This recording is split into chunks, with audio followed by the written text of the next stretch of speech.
Hi all welcome to my channel. ఈరోజైతే మేము బట్టు caves Subrahmanyeswara స్వామి గుడికి అయితే వెళ్ళొద్దామని చెప్పి స్టార్ట్ అయ్యాము. సో మీకు ఇక్కడి నుంచి ఎలా వెళ్ళాలి ఏంటని చెప్పి మొత్తం ఎక్స్ప్లోర్ చేసి చూపిస్తాను అనమాట. ముందుగా అయితే మన ఛానల్ని సబ్స్క్రైబ్ చేసుకోండి, అలాగే లైక్ చేయండి. మీ కామెంట్స్ ఏమన్నా ఉంటే కామెంట్ సెక్షన్లో పెట్టండి. సో ముందుగా అయితే మేము ఇక్కడ నుంచి మేము ఉండే ప్లేస్ నుంచి బట్టు కేవ్స్కి వెళ్ళాలంటే మినిమం 1 అవర్ పడుతుందండి. అది కూడా ట్రైన్లో. అదే కారు అయితే 1.5 అవర్ లేదంటే 2 అవర్స్ పడుతుంది. సో నేనైతే ఆల్రెడీ క్యాబ్ బుక్ చేశాను. క్యాబ్ అతను వచ్చేసాడు. మేమైతే కిందకి వచ్చేసాము. ఇదేనండి మేము ఉండే రెసిడెన్సీ నుంచి మేము ఫస్ట్ అయితే మేము రైల్వే స్టేషన్కి వెళ్ళాలంటే ఇక్కడి నుంచి కనీసం ఒక 10 to 15 మినిట్స్ పడుతుంది. అది వాకబుల్ కాదు, అందుకని చెప్పి నేను క్యాబ్ బుక్ చేశాను. ఇక్కడ నుంచి క్యాబ్ అయితే 5 to 10 మినిట్స్ పడుతుందని 5 to 10 మినిట్స్ పడుతుంది. సో మా క్యాబ్ అయితే వచ్చేసింది. మేమైతే క్యాబ్లో ఎక్కేసాము. ఇక్కడ నుంచి మ్యాక్సిమం 5 to 10 మినిట్స్ పడుతుంది. సో మేము వెళ్ళేది ఏంటంటే ఎంఆర్టీ స్టేషన్ అనమాట. సో ఎంఆర్టీ స్టేషన్ అనేది ఏంటంటే మన లోకల్ మెట్రో ట్రైన్ టైప్ అనమాట. ఇది ఏంటంటే అన్ని ఏరియాస్ని కవర్ చేయదు. అంటే ఇది సపరేట్ లిమిటెడ్ లొకేషన్స్ వరకే కవర్ చేస్తుంది అనమాట. మా ట్రైన్ అయితే వచ్చేస్తుంది. ఒక 2 మినిట్స్లో మేమైతే ట్రైన్లోకి ఎంటర్ అయిపోతాము. సో ఇదిగోండి మా ట్రైన్ అయితే వచ్చేసింది. మేమైతే ఆల్రెడీ స్టార్ట్ అయిపోయాము. మా వైఫ్ అయితే చాలా హ్యాపీగా ఉంది, అలాగే ఎక్సైటింగ్గా ఉంది ఎలా ఉంటుందో ఆ లొకేషన్ అని చెప్పి. ఈ ట్రైన్లో నుంచి వ్యూ మొత్తం తను అబ్జర్వ్ చేస్తుంది. చాలా బాగుంది అని చెప్తుంది. సో తనైతే ఇదే ఫస్ట్ టైం అనమాట. సో మొత్తం ఇక్కడ నుంచి మేము ఎక్కిన స్టేజ్ కాడ నుంచి మొత్తం 40 స్టాప్స్ ఉంటాయి. మేము ఎక్కిందైతే 40th స్టాపు. సో ఇది రివర్స్ నుంచి ఫస్ట్ స్టాప్కి వెళ్తుందనమాట. మేమైతే 32 స్టాప్లో దిగి అక్కడి నుంచి మళ్ళీ వేరే ట్రైన్ ఎక్కాలి. మేమైతే ఆల్రెడీ ఆ స్టాప్లో దిగేసాము. ఇది ఖమ్మం బట్టు స్టాప్ అండి. ఇక్కడి నుంచి మనం వేరే కేఎల్ఐ ట్రైన్ ఎక్కి, ఇది లోకల్ ట్రైన్ అనమాట. అంటే కేఎల్ నుంచి కొన్ని ప్లేసెస్లో ఇది కవర్ చేస్తుందనమాట. అందుకని చెప్పి మేము ఆ ట్రైన్ చేంజ్ అవ్వాల్సి వచ్చింది. సో ఇక్కడ మా వైఫ్ కూర్చుందామని చెప్పి చూస్తుంది ఎక్కడ కూర్చుందామని చెప్పి. ఈ కూర్చునే లోపే ఒక 5 మినిట్స్లోనే మాకు బట్టుకే స్టేషన్ వచ్చేస్తుంది. ఇదిగోండి నెక్స్ట్ స్టాపే అనమాట. అంటే మేము ఎక్కిన స్టాప్ నుంచి థర్డ్ స్టాప్. మేము ఎక్కింది ఖమ్మం బట్టు. మధ్యలో ఒక స్టాప్ ఉంది. అది కాకుండా లాస్ట్ స్టాప్ అనమాట. అదే బట్టు కేవ్స్ లాస్ట్ స్టాప్. ఇంకా దాని తర్వాత వేరే స్టాప్స్ ఏమీ లేవు. ఇదిగోండి మీకు ఇక్కడ డిస్ప్లేలో చూపిస్తుంది కదా, next stop is a Batu Caves అని చెప్పి. సో ఆ స్టాప్లో దిగి అక్కడి నుంచి మనం బయటికి వెళ్తే పక్కనే ఉంటుంది టెంపుల్ అనేది. ఇదిగోండి next station is the last station, అది బట్టు కేవ్స్ అనమాట. సో మేమైతే రైల్వే స్టేషన్లో దిగేసాము లాస్ట్ స్టాప్ బట్టు కేవ్స్లో. అక్కడి నుంచి మేము పైకి వచ్చేసి బయటకు వెళ్దామని చెప్పి వస్తున్నాము. ఇక్కడైతే మనం టికెట్స్ స్కాన్ చేసి బయటికి రావాలి. ఒకవేళ ఏదన్నా టికెట్ మిస్ అయితే అక్కడ చెక్కింగ్ వాళ్ళు ఉంటారు. వాళ్ళు ఫైన్ కానీ లేదంటే సిచ్యువేషన్ బట్టి టికెట్ రీప్లేస్మెంట్ లేదంటే ఫైన్ కానీ వేస్తారనమాట. ఇది మేమైతే బయటకు వచ్చేస్తున్నాము రైల్వే స్టేషన్ నుంచి. ఇది మనం రైల్వే స్టేషన్ నుంచి బయటికి రాగానే ఇది వ్యూ అనమాట. ఇక్కడ హిల్ స్టేషన్స్, అదిగో మనకి ఆంజనేయ స్వామి బయట నుంచే కనిపిస్తున్నాడు. మనం స్టేషన్ నుంచి ఒక 5 మినిట్స్లో మనం గుడికి వెళ్ళిపోవచ్చు అనమాట. జస్ట్ దీనికి స్టేషన్కి ఆనుకునే ఉంటుంది ఈ బట్టు కేవ్స్ టెంపుల్ అనేది. సో మీరైతే ఎవరిని అడగలే అవసరం లేదు. మీరు స్టేషన్లో దిగి బయటకు వచ్చేసిన వెంటనే ఇలా ఈ కాంప్లెక్స్లో నుంచి ఒక 2 to 3 మినిట్స్ నడుచుకుంటూ వస్తే మీకు ఎంట్రన్స్ గేట్ కనిపిస్తుంది చూడండి, ఎంట్రన్స్ గేటు. సో మనం ఎంట్రన్స్ గేట్కి వెళ్ళే ముందే మనకి 2-3 చిన్న షాప్స్ ఉన్నవి. అవి ఏంటంటే కూల్ డ్రింక్స్, అలాగే చిన్న వేరేవి మెటీరియల్ షాప్స్ ఉన్నాయి అనమాట. సో మేమైతే లోపలికైతే ఎంటర్ అయిపోయాము. ఇది ఎంటర్ అవ్వగానే లోపల ఉన్న ప్రదేశము. మనకి left side, right side places ఉన్నాయి. లెఫ్ట్ సైడ్ అయితే హిల్స్‌కి పక్కంటే ఆనుకొని మనకి లెఫ్ట్ సైడు ఆంజనేయ స్వామి విగ్రహం కనిపిస్తుంది బ్యాక్ సైడు. అలాగే ఆ విగ్రహం వెనకాలే మనకి రాముల వారి టెంపుల్ అనేది ఉంటుందనమాట. దాని వెనకాలే మనకి ఈ రాముల వారి ఆర్ట్ గ్యాలరీ అంటే రామాయణానికి సంబంధించి ఆర్ట్ గ్యాలరీ అనేది ఉంటుంది. సో, ఈ ఆర్ట్ గ్యాలరీ అలాగే మరలా ఇక్కడ ఇంకో ఆర్ట్ గ్యాలరీ ఉంది. భట్టు కేవ్స్ యొక్క ఆర్ట్ గ్యాలరీ. ఈ 2 ఆర్ట్ గ్యాలరీస్ ఈ వీడియోలో కవర్ చేయడం కుదరదండి. నేనేం చేస్తానంటే ఈ వీడియోకి కంటిన్యూషన్‌గా నేను ఆ వీడియోని చేస్తాను. సో, ఎందుకంటే ఈ వీడియోలో లెంత్ ఎక్కువ అయిపోతుందని చెప్పి.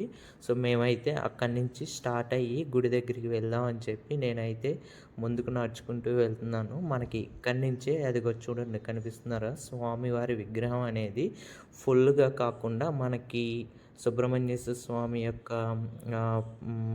మిడిల్ నుంచి మనకి కనిపిస్తాడు దూరంగా. సో, ఇది ఇక్కడ లెఫ్ట్ సైడ్ ఉండేటువంటి టెంపుల్ యొక్క ఫ్రంట్ వ్యూ అనేది. ఇది కూడా చాలా బాగుంటుందండి. ఇక్కడి నుంచి మీరు వీడియోస్ గానీ, ఫొటోస్ గానీ ఏమన్నా దిగాలనుకుంటే ఇక్కడి నుంచే స్టార్ట్ చేసి మీరు చాలా ప్రశాంతంగా తీసుకోండి. ఎందుకంటే మీరు రిటర్న్‌లో కవర్ చేద్దాము, ఫోటోలు తీసుకుందాం అనుకుంటే మీరు చాలా టైర్డ్ అయిపోయి ఉంటారు. నేనెందుకు చెప్తున్నానో ఇప్పుడు కాదు. మీరు లాస్ట్‌లో ఓకే అని ఓకే మీరు అప్పుడు మీకు అనిపిస్తుందనమాట నేనెందుకు చెప్పానో. సో, మీరు ఇప్పుడు చూడండి మనకి లెఫ్ట్ సైడ్ అయితే చిన్న చిన్న స్టాల్సు అలా ఉన్నవి. ఇదేంటంటే ఆర్ట్ గ్యాలరీకి సంబంధించిందనమాట. దాన్ని నేను నెక్స్ట్ వీడియోలో చెప్తా అన్నాను కదా! సో, దాని గురించి నెక్స్ట్ వీడియోలో చెప్పుకుందాము. ఇక్కడ నేను ముందుకు నడుచుకుంటూ వెళ్తుంటే ఇక్కడ మనకి లెఫ్ట్ సైడ్ మనకి చిన్న చిన్న hotels, ice creams, cool drinks అలాగే స్నాక్స్, కొబ్బరి బొల్లాలు అలాంటివన్నీ ఇక్కడ అమ్ముతూ ఉంటారు. ఇక్కడేంటంటే ఎక్కువ షాప్స్ ఏమి ఉండవండి. మ్యాక్సిమం ఉంటే ఒక 10 షాప్స్ ఉంటాయి. అంటే టీ షాప్స్ కానీ, లేదంటే స్నాక్స్, లేదంటే హోటల్స్ అలాంటివి ఏంటంటే 10 ఉంటాయన్నమాట. ఇదిగో ఇదేంటంటే మొత్తం ఎక్కువ పావురాలన్నీ చెట్టు మీదే ఉంటాయి. ఇది చూస్తానికి చాలా అందంగా అనిపిస్తుంది. అందుకనే మీకు కూడా చూపిస్తున్నాను. ఇదిగో మనం రైట్ సైడ్ వెళ్ళేటప్పుడు రైట్ సైడ్ అయితే ఒక 4, 5 స్వీట్ షాప్స్ ఉంటవి. ఇవి మొత్తం కూడా ఇండియన్ ఇండియన్ స్టైల్‌లో చేసిన స్వీట్సు, హాట్స్ అనమాట. దాని పక్కనే ఒక 2 పూల కొట్టులుంటాయి. అవేంటంటే పూలదండలు. అంటే స్వామివారికి కానీ, లేదంటే ఎవరైనా మ్యారేజ్ చేసుకునే వాళ్ళేంటంటే ఇక్కడి నుంచి దండలు పర్చేజ్ చేసి తీసుకెళ్తారు. ఆ పక్కన అనేది చిన్న మొబైల్ యాక్సెసరీస్ షాప్ ఉంది. ఇదిగో మీకు ఇక్కడ లెఫ్ట్ సైడ్ టెంపుల్ కనిపిస్తుంది చూసారా? అదే వినాయకుడి టెంపుల్ అనమాట. సో, మనకి రైట్ సైడ్ మొత్తం చాలా పార్కింగ్ ప్లేస్ ఉంటది. బస్సెస్ కానీ, కార్స్ గానీ అవన్నీ అక్కడ పార్క్ చేసుకొని సో, అటు నుంచి నడుచుకుంటూ వస్తారు. ఇదైతే వినాయకుడి గుడి. ఫస్ట్ అయితే మీరు కొండపైకి వెళ్ళే ముందు మాత్రం వినాయకుడిని దర్శనం చేసుకొని మాత్రమే మనం పైనున్న సుబ్రహ్మణ్యేశ్వర స్వామి దగ్గరికి వెళ్ళి దర్శనం చేసుకోవాలండి. అది మాత్రం మర్చిపోకండి. ఈ ఎదురుగున్నది మొత్తం ఏంటంటే షాపింగ్ కాంప్లెక్స్. అదేంటంటే టిఫిన్ హోటల్సు, అలాగే చిన్న చిన్న గ్రోసరీ షాప్స్ అవన్నీ ఉంటాయి. ఇదిగోండి ఇది సుబ్రహ్మణ్యేశ్వర స్వామి విగ్రహము. మనం ఇక్కడి నుంచి మాత్రం నేనైతే ఎక్కడున్నానో చాలా అంటే మీరు చాలా దూరంగా వెళ్ళి మాత్రమే చూడాలి. దగ్గరికెళ్ళి చూస్తే మాత్రం మీరు చాలా పడుకొని చూడాల్సొస్తదనమాట. అందుకని చెప్పి నేను ఇక్కడి నుంచి మీకు వ్యూ చూపిస్తున్నాను. చూడండి ఎంత బాగున్నారో సుబ్రహ్మణ్యేశ్వర స్వామి. నిజంగా నాకైతే 2 కళ్ళు సరిపోలేదు అసలు ఆయన్ని చూస్తుంటే. అక్కడి నుంచి చూస్తుంటే ఆ బ్యాక్ సైడ్ వ్యూ గానీ, ఆ పక్కన ఉన్నాయి చూసారా కలర్‌ఫుల్‌వి అవేనండి కొండపైకి వెళ్ళే మెట్లు మార్గము. ఆ వ్యూ అనేది అసలు నిజంగా మనసుకి చాలా ప్రశాంతంగా ఉంది. ఎంత టెన్షన్స్ ఉన్నా, ఎంత బాధలున్నాయని చూడంగానే నాకైతే ముందు చాలా ఎంత ఆనందం అనిపించిందంటే అంత హ్యాపీగా ఉంది ఆయన్ని చూడంగానే. ఇటు మీరు చూసారా? ఇటు పక్కన right side, left side temples ఉంటాయి. స్వామివారికి రైట్ సైడ్‌లో ఉన్నవేమో వినాయకుడి టెంపులు, లెఫ్ట్ సైడ్‌లో ఉన్నవేమో నవగ్రహాల టెంపుల్, శివాలయము ఆ టెంపుల్ ఉంటదనమాట. సో, మేమైతే గుడిపైకి అంటే కొండ మీదకి వెళ్దామని చెప్పి మేమైతే నడుచుకుంటూ ముందుకు వెళ్తున్నాము. మనకి లెఫ్ట్ సైడు ఎండగా ఉంటే అక్కడ రెస్ట్ తీసుకుంటానికి వాళ్ళే టెంట్స్, చైర్స్ అవన్నీ అరేంజ్ చేశారనమాట. ఆ రోజు సండే కాబట్టి. సో, ఇది మెట్ల మార్గం అండి. ఇది స్టార్టింగ్ పాయింట్ ఇక్కడ. ఇక్కడేంటంటే మనకి డ్రెస్ కోడ్ అనేది రిస్ట్రిక్షన్స్ ఏం లేవు. మీరు డివోషనల్‌లో ఎళ్ళొచ్చు. ఎలా అయినా ఎళ్ళొచ్చు. కానీ లేడీస్‌కి మాత్రము టాప్ అంటే మనం ఫ్యాంట్స్ అంటే షార్ట్స్ ఏసుకొస్తారు కదా! ఫారినర్స్. అలా షార్ట్స్ ఏసుకొస్తే అలా ఎలో చేయరు. ఇక్కడేమో వాళ్ళని ఆపి వాళ్ళకి అంటే ఆల్టర్‌నేట్ అరేంజ్‌మెంట్ అంటే పంచ్ టైప్‌లో లేదంటే వేరే డ్రెస్ కోడ్ టైప్‌లో వాళ్ళకి ఫుల్‌గా అరేంజ్ చేసి ఇస్తారు. డబ్బులు తీసుకుని మేమైతే స్వామివారికి నమస్కరించుకొని కొండపైకైతే నడవడం స్టార్ట్ చేసాము. ఈ మెట్లనేవి చాలా నిలువుగా ఉంటాయండి. సో, అందుకని చెప్పి మీరు చాలా జాగ్రత్తగా నడవాలి. ఎందుకంటే ఒక్కసారి ఆ మెట్లు నడిచే టైంలో కూడా ఆ మెట్లు వెడల్పు అనేది చాలా తక్కువగా ఉంటాయి. అందుకని చెప్పి పక్కన మీకు సైడ్ అంట మీకు ఆహ్, పట్టుకోవడానికి వీలుగా ఉండేవి ఉన్నవి. అవి పట్టుకొని వాటి ద్వారా మీరు మెల్లిగా నడుచుకుంటూ రండి. ఇదిగోండి నేనైతే ఒక 10 మెట్లు ఎక్కంగానే నాకు చాలా అలుపొచ్చేసింది. చాలా జాగ్రత్తగా మాత్రమే వెళ్ళాలి. ఎందుకంటే ఒకవేళ మీరు స్కిడ్ అయిందంటే మీరు ఎక్కడుంటారో మీకే తెలీదు. అందుకని నేను ముందే చెప్తున్నాను. చాలా జాగ్రత్తగా వెళ్ళండి. వెళ్తూ వెళ్తూ మీకు ఒకవేళ ఆయాసం గానీ లేదంటే అలుపు గానీ వస్తే నో ప్రాబ్లమ్ వెయిట్ చేసి ఆ చుట్టుపక్కల ప్రదేశాన్ని అబ్జర్వ్ చేయండి. ఆ గ్రీనరీ గానీ అవి గానీ చాలా అందంగా ఉంటదసల. ఆ వ్యూవే చెప్పడానికి అసలు నాకు ఎలా చెప్పాలో కూడా అర్థం కావట్లేదు. అంత అందంగా ఉంటదనమాట. సో, అది చూస్తే గానీ మనకి దగ్గరుండి చూస్తే గానీ అర్థం కాదు. ఇదిగో చూడండి నాకు ఆల్రెడీ చెమటలు పట్టేసినియి. కర్చీఫ్ కూడా తడిసిపోయింది. నా షర్ట్ కూడా తడిసిపోయింది. ఎందుకంటే అక్కడ మాత్రం అసల ఇంచు గాలి కూడా కాదు కదా! గాలి అసలు ఏమాత్రం వేయదసల. ఆ కొండ పైన గానీ, ఆ మెట్లెక్కేటప్పుడు గానీ. ఇదిగో మేమైతే కొండపైకొచ్చేసాము. వీళ్ళెవరో మొక్కుకున్నట్టున్నారు. వాళ్ళు అలుపొచ్చి అక్కడ నుంచున్నారు. ఇదిగోండి సుబ్రహ్మణ్యేశ్వర స్వామి విగ్రహం అనమాట. ఇది మనం మెట్లెక్కి పైకొచ్చిన తర్వాత ఎంట్రన్స్‌లో ఉంటది. అక్కడి నుంచి మనం ఒక మెల్లిగా నడుచుకుంటూ మనం ఇంకా ఒక 5-10 మినిట్స్ కిందకి దిగి మనం కిందికి దిగాలనమాట. అక్కడి నుంచి మేము నడుచుకుంటూ కిందకొచ్చేసాము. అదిగో మీకు కనిపిస్తుంది కదా! అది సుబ్రహ్మణ్యేశ్వర స్వామి యొక్క అసలు గుడి. సో, ఇక్కడేంటంటే 2 గుళ్ళుంటాయండి. 2 టెంపుల్స్ ఉంటాయి. సో, మొదటిదేంటంటే ఆయన ఇండివిడ్యువల్‌గా ఉన్నది. రెండోదేంటంటే ఆయన ఆయన భార్యలతో ఉన్న టెంపుల్ అనమాట. అది ఎక్కడ ఉంటదంటే ఆ పైన ఉంటది. అది చూసారా మెట్లు? అది సెకండ్ టెంపుల్ అనమాట. సో, ఇక్కడేంటంటే మెయిన్ టెంపుల్ అయితే ఇది మీకు చూపిస్తున్నాను కదా! లెఫ్ట్ సైడ్‌లోది అది మెయిన్ టెంపుల్. మేమైతే ఫస్ట్ పైకెళ్ళొచ్చి పైన శ్రీ వల్లి దేవయాని మురుగన్ ఇది ఆయన సతీ సమేతంగా ఉన్న టెంపుల్ అనమాట. మేమైతే ఇక్కడ దర్శనం చేసుకొని కిందకెళ్దామని చెప్పి ఫస్ట్ అయితే మేము ఈ టెంపుల్‌కొచ్చాము. ఇది స్వామి యొక్క కైంకర్యాలకు సంబంధించిన కోకోనట్ అవన్నీ రుసుములండి అవన్నీ. సో, ఇక్కడ మనకి దీపారాజన చేసుకునే సౌకర్యం గూడా ఉంది. అక్కడే అమ్ముతారు అవంతా. అది ఒక్కోటొచ్చి 3 రింగిట్స్ అండి. ఇదిగో ఇది స్వామివారి సతీ సమేతంగా ఉన్న ఆలయము. ఇక్కడ స్వామివారి వాళ్ళు సతీ సమేతంగా ఉన్న టెంపుల్ అనమాట. ఇది పైనుంటది. సో, మేమైతే ఫస్టు ఇక్కడ దర్శనం చేసుకొని కిందకొచ్చేద్దామని చెప్పి వచ్చామనమాట. సో, ఇది గూడా క్లోజ్ చేసి అంటే మేము ఆల్మోస్ట్ వచ్చే టైంకి 11:30 అలా 12 అయింది. సో, 1కి అలా క్లోజ్ చేస్తారంట కిందది. అందుకని చెప్పి ఫస్ట్ మేము ఇక్కడ దర్శనం చేసుకొని వెళ్దామని చెప్పి ఇదిగోండి ఇక్కడ వ్యూ కూడా చాలా బాగుంటది. ఫోటోలు తీసుకుంటానికి, వీడియోలకు కానీ, చూస్తానికి గానీ చాలా బాగుంటది. సో, ఇక్కడైతే మేము చూసుకొని మేమైతే కిందకొచ్చేసాము.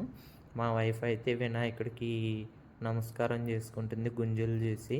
సో, ఈయన పక్కనే ఉంటారనమాట. కిందకొచ్చేసిన తర్వాత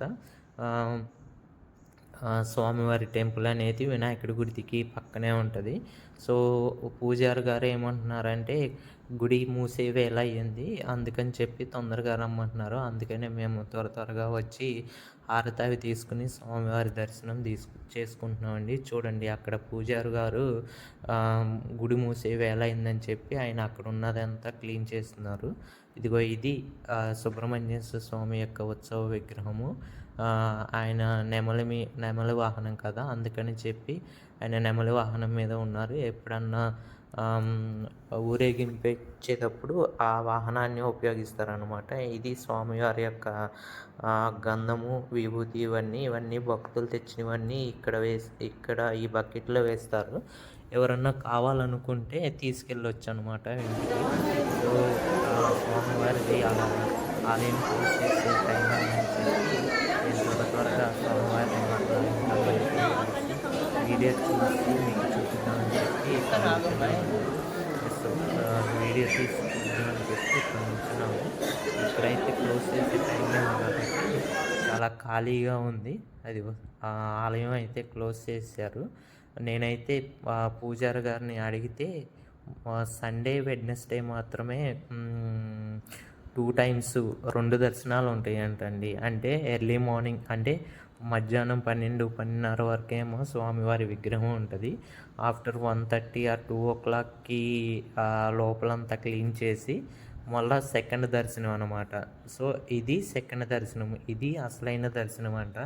స్వామివారి విగ్రహం ఉండదు ఇక్కడ ఏంటంటే జస్ట్ స్వామివారి యొక్క ఆయుధం, వేలాయుధం ఉంటుంది కదా, అదే ఉంటుంది. ఇక దర్శనం చేసుకుని మేమైతే రిటర్న్ అయ్యాము.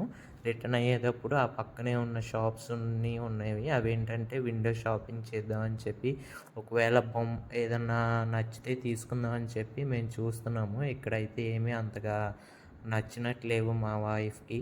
అదే తను చూస్తుంది, ఒకవేళ ఏదన్నా తీసుకుందాం అని చెప్పి. ఇవన్నీ చాలా కాస్ట్లీ ఉన్నాయి, అందులోనూ అంత తీసుకోదగ్గ విషయమేమీ అనిపించలేదు. అందుకని చెప్పి తనకి ఏదన్నా నచ్చితే తీసుకుందాం అని చెప్పి అదిగో చూస్తుంది చూడండి.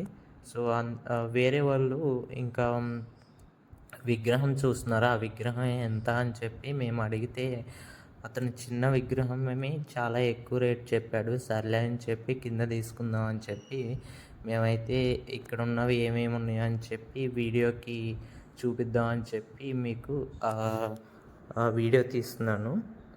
ఇదిగో చూడండి చాలా ఐటమ్స్ ఉన్నాయి. అవన్నీ గ్లాసెస్, మెటీరియల్స్, ఐడియల్స్, సుబ్రహ్మణ్య స్వామి యొక్క ఐడియల్స్, అంత మొత్తం లైటింగ్తో ఉన్నవి ఉన్నాయి, లైటింగ్ లేనివి ఉన్నవి, చాలా ఉన్నాయి అన్నమాట. సో వేరేమో అయితే అడుగుతుంది, సరే మేము కూడా తీసుకుందాం అని చెప్పి అడిగితే అతను చాలా రేట్ చెప్పాడు. ఆమెకు కూడా నచ్చినట్లేదు. ఆమె లోకల్ ఆమె వద్దని చెప్పి చేసింది. అందుకని మేము ఇంకా సరే అని చెప్పి స్వామివారికి ఇంకా దర్శనం చేసుకుని మేమైతే కిందకి నడుచుకుంటూ వచ్చేసామండి. సో ఈ వీడియో కనుక మీకు నచ్చినట్లయితే లైక్ చేయండి, అలాగే సబ్స్క్రైబ్ చేయండి. నేను మీకు ఇందాక చెప్పాను కదా, ఆర్ట్ గ్యాలరీ అనేది నేను సెకండ్ వీడియోలో చేస్తాను, అది మాత్రం మిస్ కాకండి. బట్టు కేసులో మెయిన్గా రెండు, ఒకటి సుబ్రహ్మణ్యేశ్వర స్వామి ఆలయము, రెండోది చూడవలసింది ఏంటంటే ఆర్ట్ గ్యాలరీ అనమాట. అదైతే ఎక్సలెంట్గా ఉంటుంది. మీరైతే ఆ వీడియోను మాత్రం ఎక్కడా మిస్ చేయకండి. అలాగే ఈ వీడియోకి లైక్ చేయండి, అలాగే సబ్స్క్రైబ్ చేయండి.